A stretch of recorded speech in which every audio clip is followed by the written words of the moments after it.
Advocacy is very important because we have a lot of the unsung heroes, the ninjas behind the scene that are actually cleaning and working that need their voices to be heard.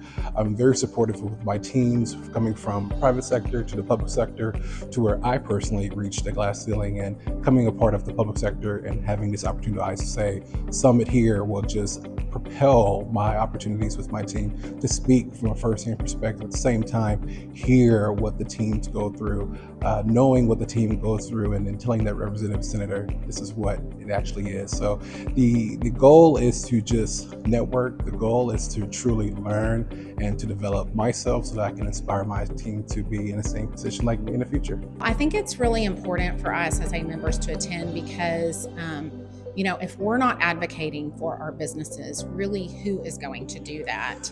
And it's wonderful that we have an association that does want to advance our industry. There's a lot of value in advocacy because we all have common problems. When we've been here, we've been talking to other individuals from all over the country, and you run into the same problems.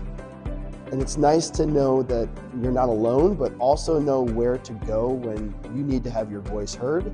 And sometimes it's not your voice, but the community of other people can make your voice a lot louder.